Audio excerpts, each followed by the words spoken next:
Hello! Alors on est dimanche, je suis pas coiffée, j'ai mis mon bonnet, alors c'est normal. Bon, on est en hiver, ça passe, peu importe. Mais j'aime bien ce bonnet, il me va bien. Je fais cette vidéo parce que voilà, souvent le matin je me réveille avec des trucs et là en fait il faut que je parle de ça. C'est un livre que j'ai depuis 10 ans, qui est avec moi depuis 10 ans. On va dire que c'est un cadeau de l'univers. C'est un livre ancien qui m'est arrivé dans les mains par des biais très particuliers, on va dire. En tout cas, je ne l'ai pas acheté, je ne l'ai pas cherché, mais je l'ai. Et je remercie donc du coup l'univers de m'avoir offert ce présent. On est sur un livre qui s'appelle Le Manuel des Dames de Charité. C'est un livre de 1816. Et c'était un livre qui était édité à l'époque pour les médecins, les chirurgiens et pour les dames de charité qui travaillent dans les hospices, etc. Bon, alors il est dans son jus, véritablement. Il a 1816, il a plus de 200 ans en fait, ce livre. Voilà. Et bon, je l'ai un peu bousillé. C'est pas grave, je le garde. Je vais le garder dans l'état dans lequel je l'ai mis. Le contenu, de toute façon, est le contenu, ça ne change rien. Et je vais le garder pour moi, même si à la base, il était coté 500 balles. Alors, pourquoi pourquoi on me demande de vous parler de ce bouquin? On me demande de vous parler de ce bouquin pour vous expliquer le principe de la vaccine. C'est comme ça qu'on appelait ça à l'époque, 1816 donc du coup. Le principe de la vaccine avait été développé en préservatif. En préservatif de la petite vérole, vous voyez. Donc il n'y avait que ça dans ce livre de 1816 concernant la vaccine. Il appelle ça comme ça. La vaccination ou préservatif de la petite vérole. Donc je dois vous parler de ça parce que la vaccine en soi n'est pas mauvaise. C'est tous les produits qu'on y met aujourd'hui qui c'est bizarre. C'est très bizarre.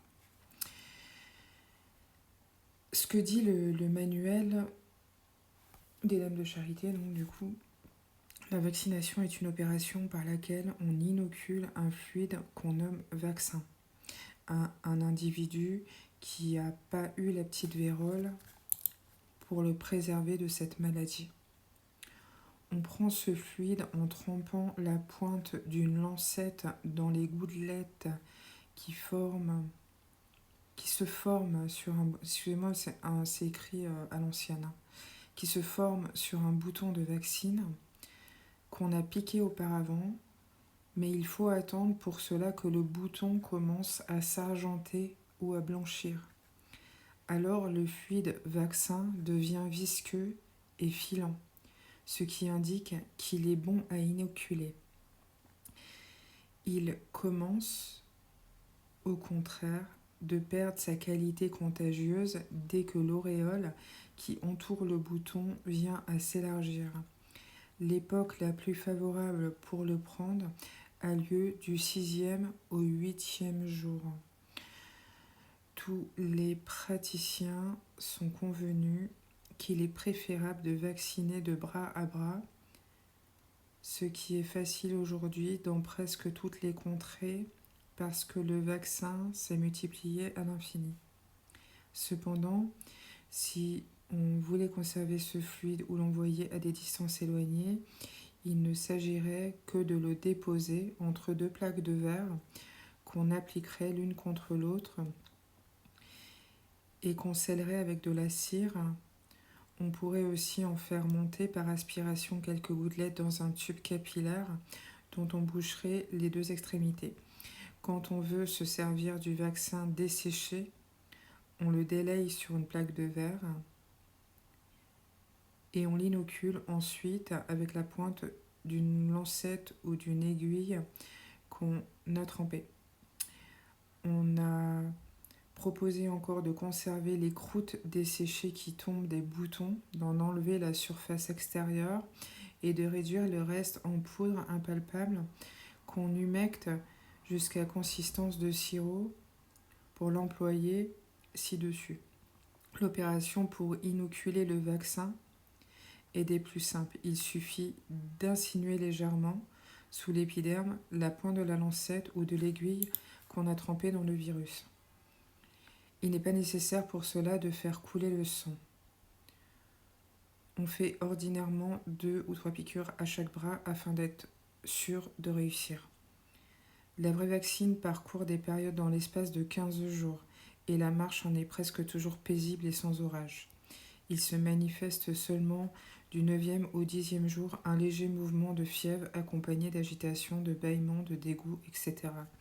Mais ces accidents s'apaisent dès le 11e jour, époque où les croûtes commencent à se dessécher et à rembrunir du centre à la circonférence.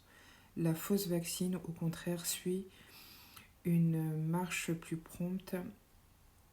Elle se termine en moins de 5 à 6 jours, ce qui suffit pour distinguer la vraie de la fausse. Donc voilà ce qui est dit sur la vaccine dans le manuel des Dames de Charité. Donc j'ai une table de matière avec toutes les maladies qui sont, enfin, un certain nombre de maladies qui sont recensées par ordre alphabétique avec des remèdes anciens, des remèdes de grand-mère. Bon, tout ça c'était pour vous dire qu'on était très très loin quand même au jour d'aujourd'hui des principes de base de ce qu'était la vaccination.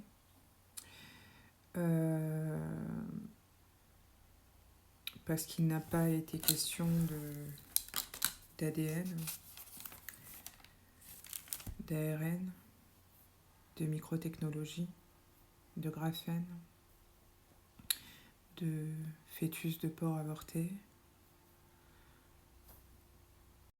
d'adjuvants à base d'aluminium et de mercure, de benzonase, de bêta-propiolactone, de CTAB, de formol, de cellules MRC5, issues de poumons fœtaux d'origine humaine, de phénol, de protéines de poulet, d'édulcorants synthétiques, de sérum de veau,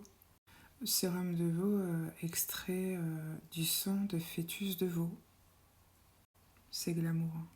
Super glamour. Barium, thymérosal. Je rigole, hein, dérivé du mercure. Transférase terminale. Ça modifie l'ADN.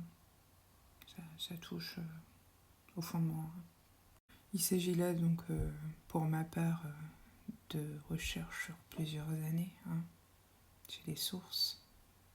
Donc, imaginez bien que je ne peux pas être pour ce genre de choses et valider ce genre de choses. Les bisous, mon petit bétail. Prenez soin de vous et faites attention à ce que on vous met dans le corps. C'est pas rien, quoi. Hein.